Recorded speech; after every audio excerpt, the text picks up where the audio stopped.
कि हम लोग एवरेज का टॉपिक कंप्लीट करने वाले थे या कर रहे थे, ठीक है। तो एवरेज के क्वेश्चन को हम आगे बढ़ाते हुए और क्वेश्चन देखते हैं जरा। जैसे एक आपकी स्क्रीन पे क्वेश्चन दिख रहा होगा कि 20 छात्रों का औसत वजन 89.4 किलोग्राम है या अंकित किया गया। बाद में ज्ञात हुआ कि एक मान 87 किलोग्राम के स्थान पर 78 किलोग्राम अंकित किया गया है। सही औसत वजन ज्ञात कीजिए। तो जरा देखते हैं जरा कि 20 छात्रों का औसत वजन कितना दिखा रहा है। 20 छात्रों का औसत वजन 89.4 किलोग्राम अंकित किया गया। बाद में पता चला कि 87 के स्थान पर 78 किलोग्राम अंकित किया गया। तो इससे हम ये जान सकते हैं कि सही वजन 87 किलोग्राम था, मतलब हमें 87 किलोग्राम अंकित करना चाहिए था, ठीक है। तो हमारा सही आंसर आता, लेकिन 87 किलोग्राम की जगह क्या गलती से 78 किलोग्राम अंकित कर दिया गया। तो इसमें हम ये चेक करेंगे कि हमने ज्यादा अंकित किया कि कम। तो 87 किलोग्राम हमें अंकित करना चाहिए था, लेकिन हमने 78 किलोग्राम अंकित किया, तो इसका मतलब हमने कम अंकित किया। तो अगर हमने कम अंकित किया है तो इसका मतलब हमारा जो औसत यहाँ पे आया होगा वो भी कम आया होगा। तो हम ये जरा पता कर लें कि मेरा औसत कितना कम आया है, ठीक है। 87 और 78 का डिफरेंस जरा देख लें। तो हमने 87 और 78 को घटाया तो हमने देखा कि 87 से 78 कम करो तो 9 आते हैं। मतलब हमें 9 किलोग्राम ज्यादा अंकित करना चाहिए था। मतलब अगर परिणामों की बात करें तो 87 परिणाम को जोड़ना चाहिए था, लेकिन हमने जोड़ा कितना 78। तो हमने 9 किलोग्राम कम जोड़ा। और कुल छात्रों की संख्या यहाँ कितनी दिख रही है 20। कम जोड़ने की वजह से औसत भी कम आया है। तो हम ये चेक करेंगे कि कितना कम आया है, ठीक है। तो 20 का इसमें भाग दे जरा, ठीक है, कट करें, ठीक है। 2 से 9 काटेंगे तो 2 चौके 8, 2 पंचे 10, मतलब 0.45 औसत कम आया है। 89.4 औसत हमारा गलत है और 0.45 औसत ये कम है। तो सही आंसर या सही औसत क्या होगा, तो हम क्या करेंगे 89.4 में 0.45 जोड़ देंगे, ठीक है। तो 89.4 को हम 89.40 लिख सकते हैं, ठीक है। और इसको जोड़ें जरा तो आंसर आएगा 89.85। 89.85 ऑप्शन नंबर हमारा डी सही हो जाएगा। देखो अगला क्वेश्चन पढ़ते हैं। 25 मापनों का औसत 13 है। बाद में ज्ञात हुआ कि त्रुटि के कारण 73 को 48 अंकित किया गया। नया औसत ज्ञात कीजिए। तो इसको भी देखते हैं जरा। 25 मापनों का औसत, 25 मापनों का औसत कितना बता रहे 13 है, ठीक है। और क्वेश्चन कह रहे त्रुटि के कारण एक परिणाम जो था 73 को 48 अंकित किया गया। तो हम ये जरा देखते हैं कि 25 मापनों का औसत 13 है, ये तो बेसिक कंडीशन है, ठीक है। 73 को 48 अंकित किया गया, 73 को 48 अंकित किया गया। इसका मतलब ये हुआ कि हमें 73 परिणाम को जोड़ना चाहिए था, लेकिन हमने 48 जोड़ा है। तो हम ये चेक करेंगे कि कितना कम जोड़ा है, ठीक है। कितना कम जोड़ा है तो बेसिक मेथड ये बनता है कि 73 इसमें जोड़ना चाहिए था, 48 हमने जोड़ा है, इसका मतलब कम जोड़ा है। तो कितना कम जोड़ा है तो 73 48 का क्या करेंगे डिफरेंस निकाल लेंगे। तो 73 48 में डिफरेंस होता है 25 का, ठीक है। 25 मापनों का औसत हमें 13 दे रहा है, ठीक है। और हमें 73 जोड़ना चाहिए था, हमने 48 जोड़ लिया। या त्रुटि के कारण 73 को 48 हमने अंकित किया है। तो इसका सीधा सीधा ये अर्थ हुआ कि हमें औसत कम प्राप्त हुआ होगा, क्योंकि 73 एक बड़ी संख्या होती है, 48 छोटी, और छोटी संख्या हमने जोड़ी होगी जब हम 25 संख्याओं या 25 मापनों को जोड़ रहे होंगे, ठीक है। तो कितना कम हमने जोड़ा है 25। तो 25 की कमी की वजह से औसत भी कम आया होगा, ठीक है। तो इसका मतलब ये हुआ कि औसत में या सही औसत 13 से ज्यादा होगा या औसत में वृद्धि हो जाएगी। तो 25 का भाग देके जरा देखें कि कितने की वृद्धि हो जाएगी। तो 25 या 25 मापन जो हमने कम जोड़ा था उसमें हमने 25 का भाग दे दिया। हमने देखा कि यहाँ पे एक आंसर आ रहा है। इसका मतलब औसत हमारा कम आया है, कितना 1 कम आया है। तो क्या करेंगे सही औसत क्या होगा 13 में 1 जोड़ देंगे, ठीक है। 13 1 14। तो हमारा सही औसत कितना होगा 14। तो ऑप्शन नंबर हमारा कौन सा सही होगा बी ऑप्शन सही होगा। देखो अगला क्वेश्चन पढ़ते हैं। 20 मापनों का औसत 75 ज्ञात हुआ। 20 मापनों का औसत 75 ज्ञात हुआ। बाद में ज्ञात हुआ कि त्रुटि के कारण 97 को 79 अंकित किया गया। 97 को 79 अंकित किया गया। सही औसत ज्ञात कीजिए। तो जरा करते हैं कि 20 मापनों का औसत या 20 मापे थी, उनको जोड़ जोड़ के और 20 का भाग देके एक औसत निकाला गया। तो औसत कितना आया 75। बाद में ये पता चला कि त्रुटि के कारण 97 को 79 अंकित किया गया। मतलब 97 में जोड़ना चाहिए था, लेकिन हमने 79 जोड़ा। तो यहां ये देखा जाता है हमने कम जोड़ा कि ज्यादा। अगर हमने कम जोड़ा था ठीक है, या 97 की जगह अगर 79 अंकित किया तो इसका मतलब हमने कम अंकित किया, तो औसत भी हमारा कम आया होगा। ठीक है, तो इसका मतलब अगर 97 जोड़ा जाता तो औसत ज्यादा आता। तो हम ये जरा चेक कर लें कि औसत कितना ज्यादा आएगा। 97 अंकित करना चाहिए था, लेकिन हमने 79 अंकित किया। ठीक है, तो डिफरेंस देख ले जरा, हमने कितना कम अंकित किया। 97 से 79 कम करें जरा, तो 17 9 9 मतलब कुल मिला के ये 18। ठीक है, 18 कम अंकित किया। ठीक है, जिस वजह से औसत में कमी आई, और औसत कितना आया 75। तो औसत हमारा कितना ज्यादा होना चाहिए, तो 18 में 20 का भाग दें। ठीक है, तो इसको कट करेंगे, दोनों 18 मतलब 0.9 आएगा। 0.9 औसत हमारा कम आया है, तो हमारा सही आंसर होगा। ठीक है, ये बात है, अगर ध्यान रखते हैं कि अगर हमें संख्या में 97 जोड़ना चाहिए था, लेकिन हमने 79 जोड़ा, तो हमने कम जोड़ा, तो औसत में क्या हो जाएगी, वृद्धि हो जाएगी, क्योंकि जब सही संख्या वहां जुड़ेगी तो औसत में वो बढ़ोतरी कर देगी। ठीक है, और अगर छोटी संख्या की जगह हमने बड़ी संख्या अंकित कर ली, तो इसका मतलब औसत ज्यादा आ गया है, तो क्या करते हैं, ये जो यहाँ पे डिफरेंस निकाल के हम डिवाइड कराते हैं ना, तो इसको घटाते हैं। लेकिन अगर गलत संख्या बड़ी है तो इसको क्या करते हैं, जोड़ते हैं। तो सही औसत कितना होगा, 75 में हम 0.9 जोड़ देंगे, तो कुल मिला के हमारा आंसर आएगा 75.9। 75.9। तो ऑप्शन नंबर हमारा कौन सा सही होगा, ऑप्शन नंबर सी सही होगा। देखो अगला क्वेश्चन पढ़ते हैं। एक कक्षा के लड़कियों द्वारा प्राप्त एक परीक्षा में औसत अंक 73 तथा लड़कों द्वारा प्राप्त औसत अंक 71 हैं। पूरी कक्षा द्वारा प्राप्त औसत अंक 71.8 हैं। लड़कियों का प्रतिशत ज्ञात कीजिए। तो देखो जरा, देखते हैं जरा, देखो इसमें इस टाइप के क्वेश्चन करे कैसे जाते हैं। बेसिक इसका ये माने कि लड़कों की संख्या या कुल लड़कों की संख्या अगर x माने, ठीक है, तो लड़कियों की संख्या y माननी पड़ेगी। इसका बेसिक मुझे लगाना पड़ेगा, तो इसमें कुछ ज्यादा टाइम लगता है। तो इस प्रकार के क्वेश्चन करने के लिए कुछ एलिगेशन रूल चलते हैं, तो जरा उसको देखते हैं हम कि कक्षा में लड़कियों द्वारा प्राप्त, लड़कियों मतलब गर्ल्स, क्वेश्चन की लैंग्वेज के हिसाब से लड़कियों द्वारा प्राप्त परीक्षा में औसत अंक कितने दिखाए जा रहे हैं, 73। ठीक है, 73। और लड़कों द्वारा प्राप्त औसत अंक कितने दिखाए जा रहे हैं, तो लड़कों को हम बॉय लिख लें। ठीक है, बॉय, लड़कों द्वारा प्राप्त औसत अंक कितने दिखाए जा रहे हैं, 71। ठीक है, 71। और पूरी कक्षा का औसत अंक जो दिया जाता है वो हम बीच में रखते हैं। ठीक है, तो कितना दिखाया जा रहा है, 71.8। पूरी कक्षा का कितना दिखाया जा रहा है, 71.8। यहाँ पे एलिगेशन रूल लगाएंगे और हम ये निकालेंगे कि लड़कों और लड़कियों की संख्या का वहां पे अनुपात कितना है। एलिगेशन रूल से अनुपात हमें पता चल जाता है लड़कों और लड़कियों की या लड़कियों और लड़कों की संख्या का। ठीक है, तो करेंगे क्या, एलिगेशन रूल लगाएंगे, तो डिफरेंस डालेंगे यहाँ पे। ठीक है, डिफरेंस डालेंगे, 71 से 71.8 का डिफरेंस निकालेंगे, तो ये बड़ा होता है, इससे इसको घटा देंगे तो इसका आएगा 0.8। ठीक है, और 73 से 71.8 घटाएंगे तो 2 ये हो जाएगा, और कुल मिला के इसको लिख देंगे 1.2।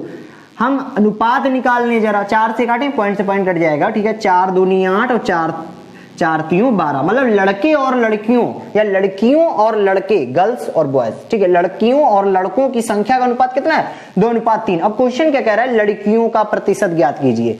ठीक है, लड़कियां हमें कितनी दिख रही, 2। ठीक है, और टोटल, यहाँ टोटल स्टूडेंट अगर यहां से देखे जाए तो कुल मिला के 3 लड़के हैं और 2 लड़कियां हैं, तो कुल मिला के कितने विद्यार्थी, 5।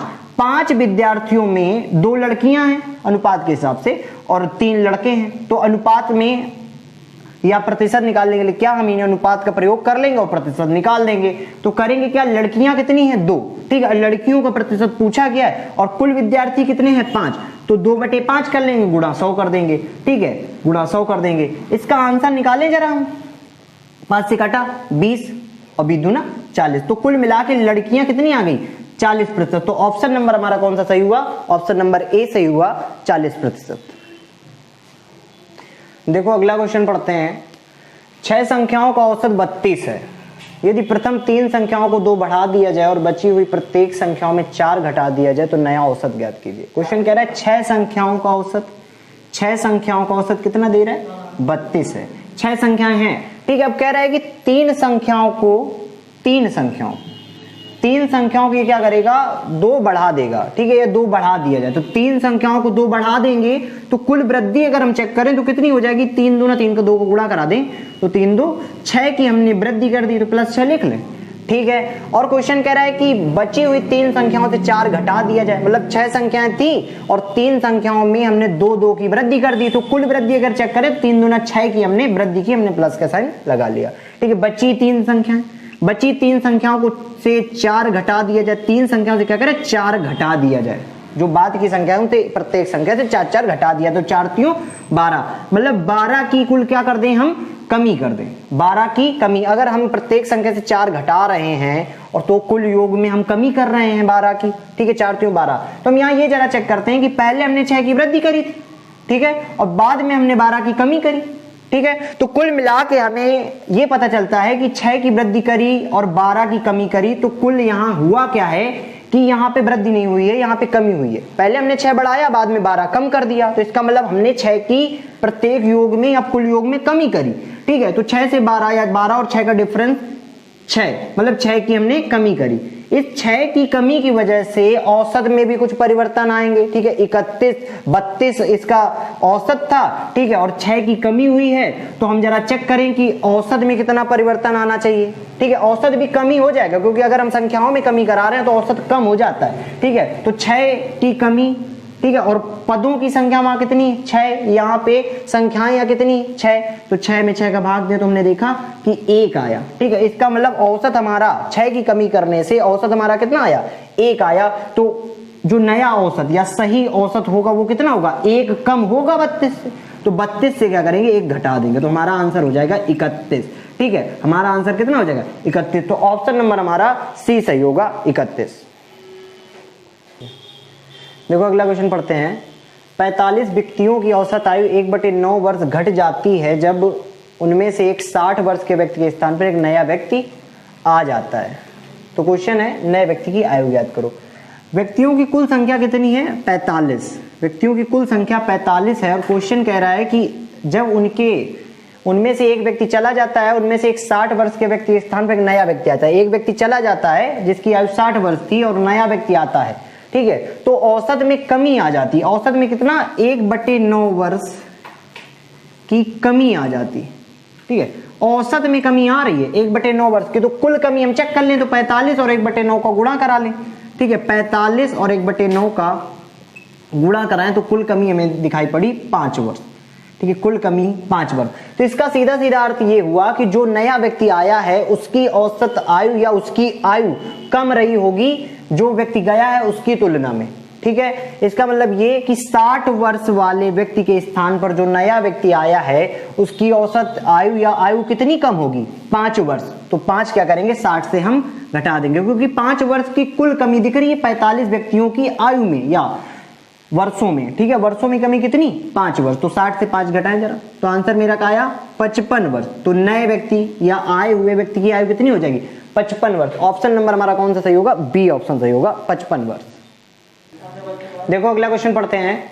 कक्षा ए तथा कक्षा बी के छात्रों के अंकों का औसत 74 है। कक्षा ए के छात्रों का औसत 77.5 है तथा कक्षा बी के छात्रों का औसत 70 है।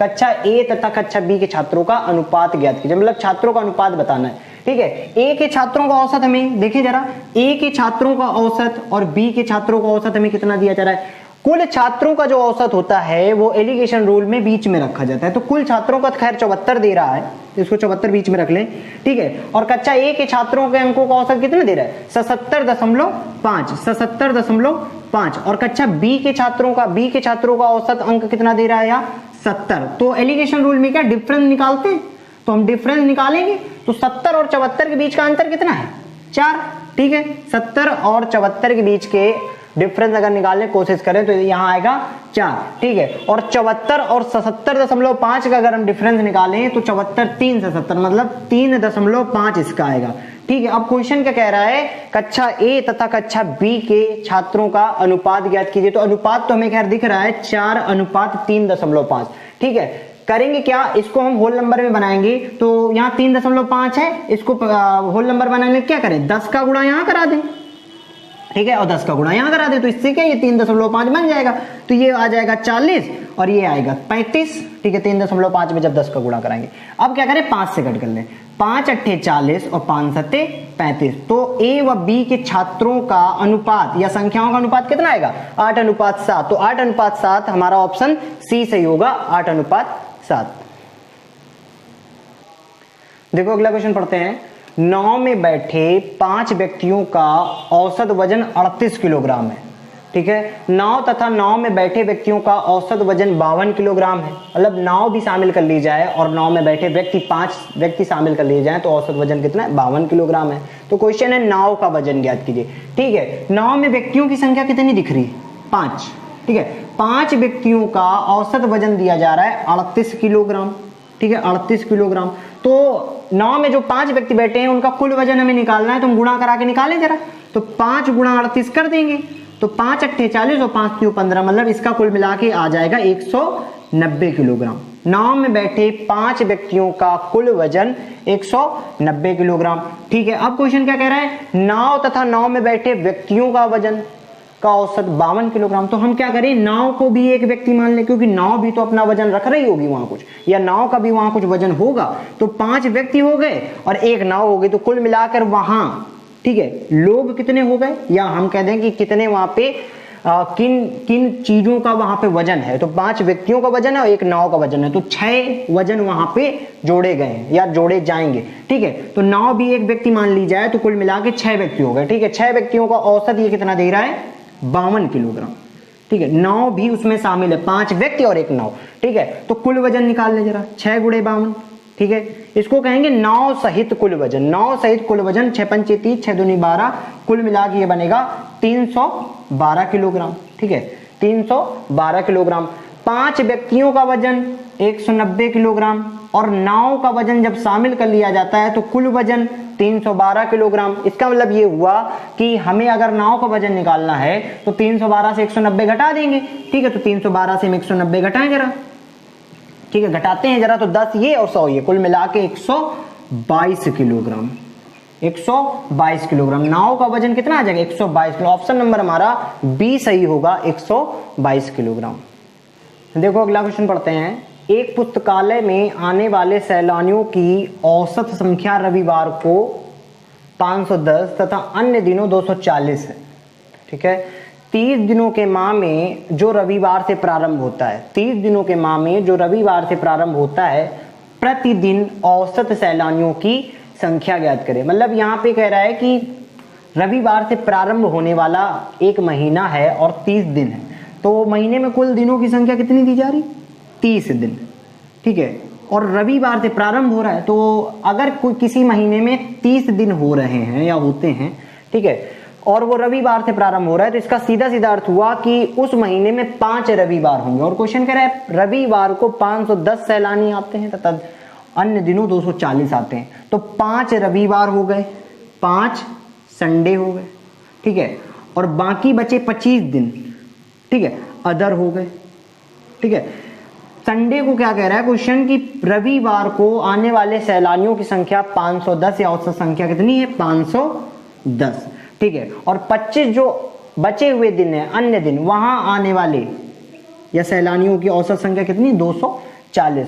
और पूरे महीने का पूछ रहा है या प्रतिदिन का औसत पूछ रहा है, मतलब 30 दिनों में औसत हमें पूछा गया है कि पूरे महीने का या प्रतिदिन की औसत सैलानियों की संख्या ज्ञात कीजिए। तो करेंगे क्या, पहले हम कुल सैलानियों की संख्या निकालें, तो 5 का 510 में गुणा करा देंगे, 5 गुणे 510 करें जरा, तो इसका गुणा कितना, 5 25 पदम 50, मतलब 2550।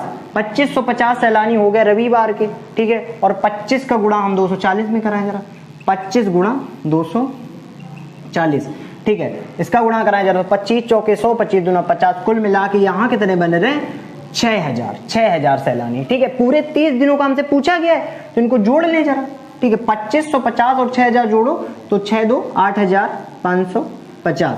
ठीक है, और 30 दिनों का औसत निकालना, तो औसत निकालने क्या किया जाता है, कुल में या योग में कितना दिनों का या संख्या का भाग दिया जाता है। तो हम क्या करेंगे, 30 दिन का भाग दे देंगे 8550 में, 8550 में, इसको कट करें जरा, 0 से 0 कट गया। ठीक है, 3 दूना 6 और 3 8 24 और 3 15, मतलब 285। तो आंसर हमारा कौन सा सही होगा? 285। ऑप्शन नंबर ए सही होगा, 285। देखो अगला क्वेश्चन पढ़ते हैं। 8 क्रमागत संख्याएं दी गई हैं, यदि बीच में उपस्थित दोनों संख्याओं का औसत 6 हो तो आठों संख्याओं का जोड़ ज्ञात करें। मतलब आठों संख्याओं का जो क्रमागत संख्या है उनका योग बताना है। तो अगर इसको हम बेसिक थोड़ा समझना चाहें तो हम ये कहें कि क्रमागत संख्या माने हम कि 1 रही होगी, 2 रही होगी, 3 रही होगी, 4 रही होगी, 5 रही होगी, 6 रही होगी, 7 और 8, और बीच की दो संख्याओं का औसत हमें दे रहा है। तो हम यहाँ से बेसिक ये समझने की कोशिश करेंगे कि बीच की दो संख्याओं का जो औसत होता है वो इन आठों संख्याओं के औसत के बराबर होता है, क्योंकि औसत बीच की संख्या होती है। 4 और 5 का औसत जो भी यहाँ का आएगा वो इन आठों संख्याओं के बीच का औसत, या क्योंकि संख्याएं क्रमागत है वही संख्या आएगी। फिर भी हम चेक कर लें जरा, जैसे क्रमागत संख्याओं का औसत हमें निकालना है तो 8 संख्याएं हैं, ठीक है। तो 8 और 1 9, आगे पीछे वाली संख्या का औसत अगर हम चेक करें ऐसे समझने के लिए तो 8 और 1 9, मतलब 1 + 8/2। क्रमागत संख्या में आगे पीछे वाली संख्या का योग बटे 2 करके औसत निकाल सकते हैं, ठीक है। तो यहां से हमने देखा कि 9/2 बने रहे, ठीक है। फिर हमने बीच की दो संख्याएं हमने चेक करी कि 5 और 4 को देखे तो यहाँ संख्याएं कितनी 2। फिर हमने 4 और 5 को जोड़ के देखा, ये भी 9/2 बने रहे। तो कुल मिला के हम ये कह सकते हैं कि जो बीच की दो संख्याओं का औसत होता है वो सभी संख्याओं के औसत के बराबर होता है। तो यहाँ पे हम ये मान सकते हैं कि 8 संख्याओं का औसत कितना है? 8 संख्याओं का औसत, या बीच की दोनों संख्याओं का औसत जो है वही 8 संख्याओं का औसत के बराबर है। तो 8 संख्याओं का औसत हो गया कितना? 6, ठीक है। या फिर हम कहते हैं बीच की दो संख्याओं का औसत 6 या 8 संख्याओं का औसत 6, बात एक ही है क्योंकि संख्याएं क्या है? क्रमागत हैं। अब योग पूछ रहे तो योग निकालना बहुत सरल होता है। योग निकालने के लिए क्या 8 और 6 को गुणा करा देंगे, 8 × 48, ठीक है। तो यहां हमें ये समझना है कि यहाँ क्वेश्चन की सिर्फ लैंग्वेज है कि बीच की दो संख्याएं का औसत क्या है? 6 है। जबकि बेसिक क्वेश्चन तो यही बनता है कि एक पहली संख्या और आखिरी संख्या के योग बटे 2 या आठों संख्याओं का औसत, ठीक है। तो हम ये कह सकते हैं कि बीच की संख्याओं का औसत और 8 संख्याओं का औसत आपस में बराबर होता है। तो जो ये 6 दिया जा रहा है वो इन आठों संख्याओं का औसत है। जो योग हमारा कितना आ जाएगा? 48। ऑप्शन नंबर मेरा सही होगा डी ऑप्शन हमारा सही हो जाएगा। देखो अगला क्वेश्चन पढ़ते हैं। 4 क्रमागत सम संख्याओं का औसत 15 है, ठीक है। दूसरी सबसे बड़ी संख्या ज्ञात कीजिए। मतलब हमें दूसरी सबसे बड़ी संख्या बतानी है, ठीक है। तो यहां लिख ले जरा, 4 क्रमागत कैसी संख्या है? सम संख्या। और औसत हमें कितना दिया जा रहा है? 15, ठीक है। 15, ठीक है। औसत बीच की संख्या होती है। तो 4 संख्या हम अगर यहां मानने की कोशिश करें तो 15 से हम चेक करें कि 15 बीच की संख्या होगी, ठीक है। इसके आगे की सम संख्या क्या होगी? आगे की सम संख्या 16 होगी, ठीक है। और पीछे की सम संख्या कितनी रही होगी? 14। और 4 संख्या माननी है तो 4 संख्या का क्वेश्चन इजी होता है, 4 संख्या हम आसानी से मान सकते। अगर यहाँ 40 संख्या होती तो थोड़ा सा टफ हो जाता है ये क्वेश्चन, और उसको हम क्या करते किसी दूसरे मेथड से कर लेते, ठीक है। तो करें क्या? 14 रही होगी, 16 रही होगी, चौथी संख्या हम कितनी माने? 18 रही होगी, और इधर पहली संख्या कितनी माने? 12। तो कुल मिला के हम ये कह सकते हैं कि 4 क्रमागत सम संख्याएं 12, 14, 16 और 18। इन संख्याओं का औसत बीच की संख्या ये कितनी है? 15। 15 औसत है, लेकिन ये विषम संख्या है तो इसको सम में नहीं काउंट करेंगे, या ये संख्या हमारी नहीं है, ये सिर्फ औसत है 16, 14 का, ठीक है। या फिर 12, 14, 16, 18, 18 का, ठीक है। बीच की संख्या ही औसत होती है। अब क्वेश्चन क्या कह रहा है? दूसरी सबसे बड़ी। तो सबसे बड़ी संख्या अगर पूछता तो 18 सही हो जाता, लेकिन क्योंकि दूसरी सबसे बड़ी पूछ रहा है तो दूसरी सबसे बड़ी कितनी होगी? 16, ठीक है। दूसरी सबसे बड़ी संख्या कितनी होगी? 16। तो ऑप्शन नंबर हमारा मैच करेगा डी ऑप्शन 16। देखो अगला क्वेश्चन पढ़ते हैं। 7 संख्याओं का औसत 18 है, ठीक है। यदि एक संख्या 17 को 31 से बदल दिया जाता है तो औसत हो जाएगा। मतलब एक संख्या 17 थी, उसको चेंज कर रहे हैं ये 31 से। तो लिख लें जरा, 7 संख्याओं का औसत कितना दिया जा रहा है? 18, ठीक है। अब क्वेश्चन क्या कह रहा है कि एक संख्या 17 थी, इन 7 संख्याओं में एक संख्या 17 थी, उस 17 संख्या को ये लोग हटा रहे हैं और कितना जोड़ रहे हैं? 31। मतलब 17 से संख्या चेंज हो रही है और 31 बन रही है, ठीक है। अगर हम किसी संख्या को हटाते हैं और एक दूसरी संख्या जोड़ते हैं तो संख्या अगर बड़ी होती है, ठीक है, तो औसत में वृद्धि हो जाती है। अगर संख्या छोटी होती तो औसत में कमी हो जाती है। वृद्धि और कमी हम कहां से निकालते हैं? 7 का भाग देके, ठीक है। तो क्या करेंगे कि 17 हटाई गई संख्या है, ठीक है, और 31 एक नई संख्या है, तो क्या करेंगे? 17 और 31 का डिफरेंस निकाल लेंगे। 17 और 31 का डिफरेंस, और ये हम समझ ही रहे हैं कि 17 को हटाया गया, 31 जोड़ा गया, मतलब ज्यादा जोड़ा गया, तो कितना ज्यादा जोड़ा गया, 17 और 31 का अंतर निकालें। 17 और 31 का अंतर कितना आएगा, 14। संख्या को हम 17 को हटा दिए हैं और 14 एक्स्ट्रा संख्या जोड़ के मतलब 31 हमने जोड़ दिया है। तो हम औसत में जरा वृद्धि देख लें, क्योंकि अगर 14 जुड़ गया है एक्स्ट्रा, पहले 17 था बाद में 31 जोड़ा गया, इसका मतलब 14 एक्स्ट्रा जुड़ गया है परिणामों में, ठीक है। तो 7 का भाग देके हम पता कर लें कि औसत में कितनी वृद्धि हो जाएगी। तो 7 से कट करें जरा, तो 7 दूनी 14, ठीक है। जो नया औसत बनेगा वो 2 ज्यादा बनेगा पुराने के हिसाब से, ठीक है। तो हम करें क्या, 18 में 2 जोड़ दें, नया औसत क्या 2 को इसमें जोड़ेंगे आगे, ठीक है। तो 18 + 2, तो कुल मिला के नया औसत कितना बनेगा 20। तो ऑप्शन नंबर हमें 20 सही हो जाएगा, option number C, option number C हमारा सही हो जाएगा 20। देखो अगला क्वेश्चन पढ़ते हैं। 12 नाविकों का औसत वजन 1/3 किलोग्राम बढ़ जाता है जब एक नाविक जिसका वजन 55 किलोग्राम है को अन्य व्यक्ति प्रतिस्थापित करता है। प्रतिस्थापित का मतलब एक दूसरा व्यक्ति उसकी जगह लाया जाता है, ठीक है। 55 किलोग्राम वाला व्यक्ति हटाया जाता है, एक दूसरा व्यक्ति लाया जाता है, तो नए व्यक्ति का वजन ज्ञात कीजिए, ठीक है। तो देखिए जरा 12 नाविक हैं, 12 नाविक, ठीक है। अब क्वेश्चन करें 1/3 की वृद्धि हो जाती है या 1/3 किलोग्राम वजन बढ़ जाता है जब 55 वाला व्यक्ति प्रतिस्थापित किया जाता है, मतलब 55 किलोग्राम का व्यक्ति वहां से हटाया जाएगा और एक नया व्यक्ति लाया जाएगा, ठीक है। तो औसत वजन में क्या 1/3 किलोग्राम की वृद्धि हो जाएगी। तो इसका सीधा सीधा ये अर्थ हुआ कि अगर 55 किलोग्राम वाला व्यक्ति हटाया जा रहा है, एक नया व्यक्ति लाया जा रहा है और वो औसत में वृद्धि कर रहा है, तो उसका वजन इस 55 किलोग्राम वाले व्यक्ति की तुलना में ज्यादा होगा, ठीक है। अब ये हम चेक करें कितना ज्यादा होगा, तो वृद्धि देख लें जरा कितनी हो रही है। वृद्धि कह रहा है 1/3 किलोग्राम बढ़ जाता है, तो वृद्धि लिख लें इसको, ठीक है। 1/3 किलोग्राम की वृद्धि होती है किसमें, औसत में। तो कुल वृद्धि निकालने के लिए क्या करते हैं, 12 और 1/3 का गुणा कराएंगे, 12 और 1/3 का गुणा करा दें, तो हमने कुल वृद्धि निकाली 3 चौके 12, मतलब 4 किलोग्राम की कुल वृद्धि। अगर 4 किलोग्राम अधिक वजन वाला व्यक्ति आएगा 55 किलोग्राम की तुलना में, तो वहां पे औसत में क्या 1/3 किलोग्राम की वृद्धि हो जाएगी, ठीक है। तो क्या करें, हमें नए व्यक्ति का भार निकालना है, जो नया व्यक्ति आया है, तो करें क्या 55 को और 4 किलोग्राम को जोड़ दें, ठीक है। 55 + 4, ठीक है। तो ये कुल मिला के आंसर कितना बनेगा 59 किलोग्राम। तो नए व्यक्ति का भार कितना होगा 59 किलोग्राम। 4 किलोग्राम की वृद्धि कराने के लिए नए व्यक्ति का भार होना चाहिए 59 किलोग्राम। तो ऑप्शन नंबर हमारा मैच होगा डी ऑप्शन, 59 किलोग्राम। देखो अगला क्वेश्चन पढ़ते हैं, ठीक है। 4 मापनों का औसत 20 है, जब C को प्रत्येक संख्या में जोड़ दिया जाए तो औसत बदलकर 22 हो जाता है। C का मान ज्ञात कीजिए, ठीक है।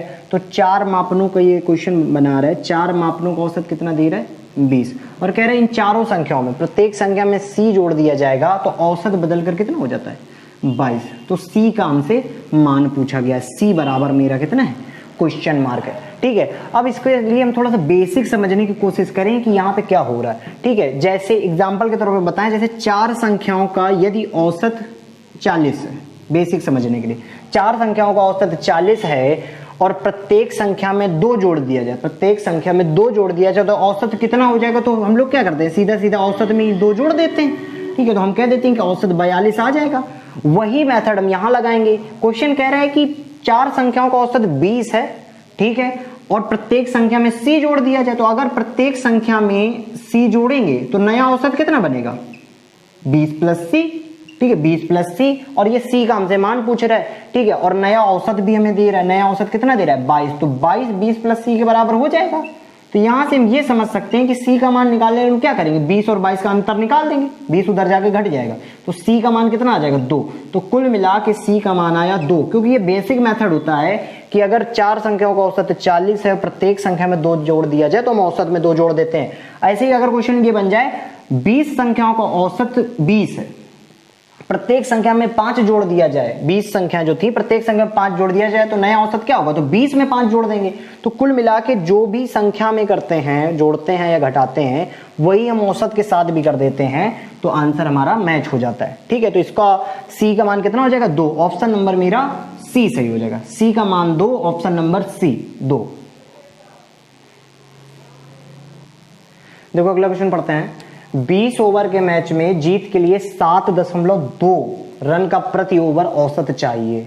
ठीक है, यदि 15वें ओवर के अंत में उसका रन रेट 6 हो, ठीक है, तो जीतने के लिए आवश्यक रन रेट ज्ञात कीजिए। ठीक है, क्वेश्चन है कि 20 ओवर का एक मैच है, ठीक है, और औसत रन रेट चाहिए कितना, 7.2, और 15 मैच तक या 15 मैच खेले जाते हैं और औसत रन रेट कितना रहता है, मतलब 7.2 नहीं रहता, रन रेट सिर्फ रहता है 6। अब बचे 5 मैच, 20 मैच में 7.2 का रन रेट चाहिए था, ठीक है, लेकिन 15 मैच में रन रेट रहा 6, तो अभी 5 मैच बाकी हैं खेलने के लिए। कितने मैच बाकी, 5 मैच, ठीक है, 15 मैच तो खेल लिए गए, ठीक है, 5 मैच अभी बाकी हैं। तो क्वेश्चन कह रहा है कि आवश्यक रन रेट कितना हो कि मैच जीता जा सके। ठीक है, तो पहले हम ये देखें कि हमें कुल रनों की आवश्यकता कितनी थी मैच को जीतने के लिए। ठीक है, तो 20 और 7.2 का गुणा कराएं, गुणा करा जरा, 72 दूनी 144, मतलब इसका कुल मिला के 144.0, मतलब 144 रन चाहिए हमें जीत के लिए। 15 मैच खेले गए और रन कितने बने, 6 के औसत से 15 गुणा 6, मतलब 90 रन अभी बन चुके हैं। 15 मैचों में 90 रन बन चुके हैं 6 के औसत से, ठीक है, या 6 के रन रेट से। अभी कितने रन बनाने बाकी हैं, तो 144 में 90 घटाएं तो हमें ये पता चल जाएगा कि जीतने के लिए अभी कितने रनों की आवश्यकता है। तो घटाएं जरा, तो 90 से 144, 54, ठीक है, 54 रनों की अभी आवश्यकता है हमें। और मैच हमें कितने खेलने हैं, 5, ठीक है, 5 मैच खेलने हैं और हमें 54 रनों की आवश्यकता है। तो औसत निकालने के लिए क्या करेंगे, 54/5 कर देंगे, 54/5। तो क्वेश्चन कह रहे जीतने के लिए आवश्यक रन रेट अब कितना होना चाहिए, तो 5 से काटे इसको, 5 1 5 और 5 8 40, कुल मिला के हमें चाहिए 10.8 का रन रेट 54 रन बनाने के लिए। तो ऑप्शन नंबर हमारा सी सही होगा, 10.8। देखो अगला क्वेश्चन पढ़ते हैं। 8 व्यक्तियों की औसत 3 वर्ष बढ़ जाता है जब उनमें से 2 जिनकी आयु 30 और 34 वर्ष है के स्थान पर 2 नए व्यक्तियों आ जाते हैं। 2 नए व्यक्तियों की आयु का औसत क्या है, मतलब 2 व्यक्ति यहां से प्रतिस्थापित हो रहे हैं और 2 नए व्यक्ति आ रहे हैं, जिस वजह से 3 वर्ष की वृद्धि हो रही है किसमें, औसत में। तो हम देखें जरा, 8 व्यक्ति थे, ठीक है, और हम कह रहे हैं कि 3 वर्ष औसत बढ़ जाता है, 3 वर्ष औसत बढ़ जाता है, ठीक है, और 2 व्यक्तियों का प्रतिस्थापन हो रहा है, ठीक है। तो 2 व्यक्ति जो गए हैं उनकी आयु कितनी, 30 वर्ष और 34 वर्ष, ठीक है। अब यहां से ये हम समझें कि अगर 30 वर्ष और 34 वर्ष वाले व्यक्ति चले जाएंगे और 2 नए व्यक्ति आएंगे और जिनकी वजह से 3 वर्ष औसत बढ़ जाएगा, तो इसका मतलब जो ये व्यक्ति गए हैं इनकी तुलना में जो नए व्यक्ति आए हैं उनका भार ज्यादा होगा, क्योंकि औसत में क्या हो रही है, वृद्धि हो रही है। तो हम ये जरा चेक करें कितना ज्यादा होगा, 8 और 3 का गुणा कराएं तो 8 त्रिक 24, 8 त्रिक कितने 24, तो 24 किलोग्राम, 24 वर्ष अगर उनकी आयु ज्यादा हो तो औसत 3 वर्ष बढ़ जाएगा 8 व्यक्तियों की आयु में। मतलब 2 व्यक्ति जाएंगे और जो 2 नए आएंगे उनकी आयु 30 और 34, मतलब 30 और 34 64 वर्ष के व्यक्ति गए हैं, तो उनसे 24 अधिक होनी चाहिए, तभी औसत हमारा 3 वर्ष बढ़ पाएगा। तो हम कुल आयु निकाल लें जरा, जो नए व्यक्ति आए उनकी कुल आयु, तो 30 रख लेंगे, ठीक है, और 34 रख लेंगे जो व्यक्ति गए हैं, और कितनी ज्यादा होनी चाहिए, 24, तो इसको 24 को भी जोड़ देंगे। जोड़े जरा, 30 30 60 और 4 4 8 70 80, मतलब 88 वर्ष आयु के अगर 2 व्यक्ति आए, मतलब ये कह रहे हैं कि 2 व्यक्ति जो आए उनकी अगर आयु का योग 88 वर्ष हो तो वो 3 वर्ष की वृद्धि कर देंगे किसमें, औसत में, ठीक है। अब क्वेश्चन कह रहा है जो 2 नए व्यक्ति आए हैं उनकी आयु का औसत, तो 2 व्यक्ति हैं, ठीक है, उनकी आयु का कुल योग कितना दिख रहा है, 88, तो औसत निकालने क्या करेंगे, व्यक्तियों की संख्या का भाग दे देंगे, तो 88 में कितने का भाग देंगे, 2, क्योंकि 2 नए व्यक्ति आए हैं, तो 2 से कट करें जरा, तो कुल मिला के आंसर मेरा कितना बनेगा, 44 वर्ष। ऑप्शन 44 वर्ष सही हो जाएगा, ऑप्शन नंबर कौन सा, सी ऑप्शन सही हो जाएगा, 44 वर्ष। देखो अगला क्वेश्चन पढ़ते हैं। दोपहर के समय एक विद्यार्थी 60 पेज प्रति घंटा की दर से 100 पेज पढ़ती है। शाम के समय जब वह थक जाता है 40 पेज प्रति घंटा की दर से 100 पेज अधिक पढ़ती है। उसकी पेज प्रति घंटा की औसत दर ज्ञात करें। तो पहले क्या कह रहा है कि दोपहर के समय, ठीक है, 60 पेज प्रति घंटा की दर से 100 पेज पढ़े, ठीक है, ध्यान से समझेंगे। 60 पेज प्रति घंटा की दर से 100 पेज पढ़े तो कुल, या फिर हम यहां निकालें कि तब समय कितना लगेगा। ठीक है, 60 पेज प्रति घंटा की दर से अगर 100 पेज पढ़े जाएं तो समय लगेगा 100/60। ठीक है, तो समय पहले कितना लगा, इसको हम T1 लिख लें। पहले समय लगा 100/60, या इसको क्या करें, लोवेस्ट फॉर्म में करें तो 5 से 2 से कट करें, 2 5 2 3, मतलब 5/3 घंटे लगेंगे, 5/3 आवर। ठीक है, 5/3 घंटे लगेंगे। फिर बाद में जब वह क्वेश्चन कह रहा है, जब वह थक जाता है तो 100 पेज 40 पेज प्रति घंटा की दर से 100 पेज अधिक पढ़ता है, मतलब 40 पेज प्रति घंटा के हिसाब से पढ़ेगा और 100 पेज और पढ़ेगा। ठीक है, तो हम कह रहे हैं कि 40 पेज प्रति घंटा की दर से 100 पेज पढ़े गए। ठीक है, जब वह थक जाती है या थक जाता है। ठीक है, तब समय कितना लगेगा, तब हम समय निकालें जरा, T2 लिख लें, तो तब समय लगेगा 100/40। ठीक है, इसका सोल्यूशन कर लें। ठीक है, 2 से फिर कट के 2 पंचे 10 और 2 दूनी 4। ठीक है, तो तब समय लगेगा 5/2 घंटे या 5/2 आवर। ठीक है, अब हमें कुल समय निकालना है। पहले पेज 100 पढ़े गए थे, बाद में भी 100 पढ़े गए, तो कुल पेज कितने पढ़े गए, 200।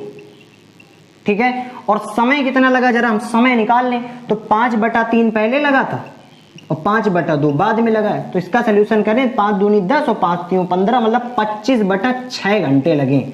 ठीक है, 200 पेज को पढ़ने में 25/6 घंटे लगे। अब क्वेश्चन कह रहा है कि प्रति घंटा औसत दर ज्ञात कीजिए, तो क्या करेंगे, 25/6 का 200 में भाग दे देंगे आके, तो 200 में 25/6 का हम भाग देने वाले हैं। ठीक है, 25/6 का भाग देंगे, 25 से इसको काटो जरा, 25 8 200 और 6 का गुणा हो जाएगा, तो 8 6 48, मतलब मेरा आंसर बनेगा 48 पेज। ठीक है, 48 पेज प्रति घंटा की दर से अगर कोई व्यक्ति पढ़े तो 200 पेज को वो पढ़ सकता है। ठीक है, तो क्वेश्चन कह रहा था प्रति घंटा की औसत दर ज्ञात कीजिए, तो आंसर आएगा 48 पेज प्रति घंटा। तो ऑप्शन हमारा सही होगा सी, 48 पेज प्रति घंटा। देखो अगला क्वेश्चन पढ़ते हैं। एक व्यक्ति ने 13 वस्तुएं 70 रुपए प्रति वस्तु की भाव से, 15 वस्तुएं 60 रुपए प्रति वस्तु के भाव से तथा 12 वस्तुएं 65 रुपए प्रति वस्तु के भाव से खरीदी। प्रत्येक वस्तु का औसत मूल्य ज्ञात कीजिए। तो करें जरा क्वेश्चन, 13 वस्तुएं खरीदी 70 रुपए प्रति वस्तु के भाव से। ठीक है, और 15 वस्तुएं खरीदी 60 रुपए प्रति वस्तु के भाव से। ठीक है, और 12 वस्तुएं खरीदी 65 रुपए प्रति वस्तु के भाव से। तो पहले हम ये चेक करें कि कितना धन खर्चा हुआ। ठीक है, तो गुणा कराएं जरा, तो 13 और 70 का गुणा कराएंगे, तो गुणा यहीं करा लें अगर हम, तो कितना आएगा, 13 7 91, 910 रुपए यहाँ खर्चा हुए। ठीक है, और 15 6 का 90, मतलब 900 रुपए यहाँ खर्चा हुए। ठीक है, और 12 वस्तुएं 65 रुपए प्रति वस्तु की दर से खरीदी, 12 6 72 और 12 5 60, मतलब 780 यहाँ रुपए खर्चा हुए।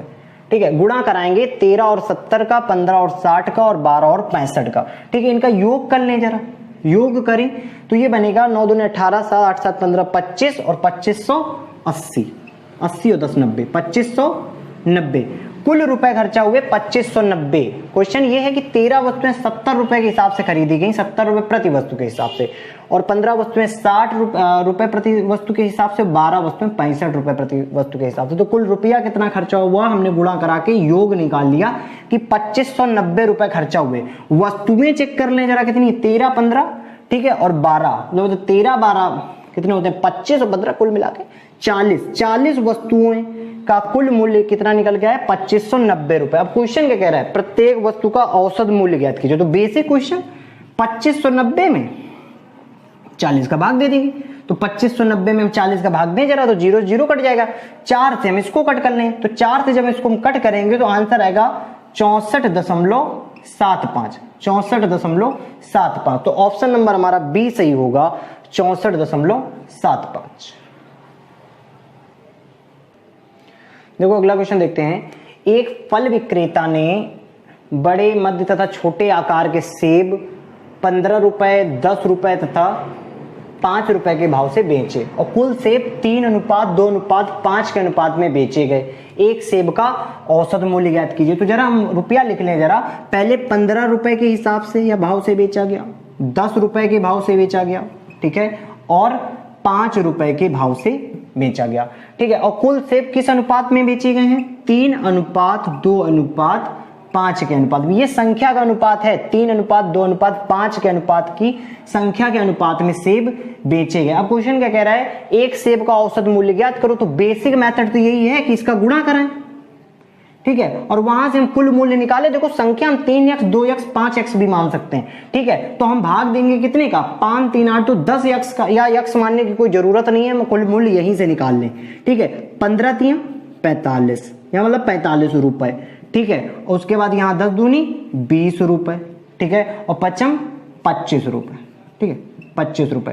तो 45 रुपए हो गए, 20 रुपए हो गए, 25 रुपए हो गए। कुल रुपए देखिए जरा, तो जोड़ें जरा, 45 20 और 25 जोड़ें, तो यहां लिख लें 45 20 और 25 को हम जोड़ देंगे तो आंसर आएगा 65 और 25 90, मतलब 90 रुपए आया। ठीक है, अब संख्या का अनुपात कितना दे रहा था? 3:2:5। यहां से अगर हम संख्या चेक करें, संख्या, तो 3 और 2 और 5 को जोड़ देंगे, तो जोड़ें जरा, 3 2 और 5, कुल संख्या कितनी होगी? 10। ठीक है, कुल संख्या यहां से 10 या 10x दिख रही है, और कुल रुपए यहां से 90 या 90x दिख रहे हैं। तो करेंगे क्या? 10x का भाग दे देंगे आके, या 90 में। ठीक है, अगर हम यहाँ x मानते तो यहाँ पे 90x आता। ठीक है, तो 90 में क्या करेंगे? 10 का भाग दे देंगे। तो औसत मूल्य कितना आ जाएगा? एक सेब का औसत मूल्य कितना आ जाएगा? 9 रुपए। ठीक है, तो ऑप्शन हमारा सी सही हो जाएगा।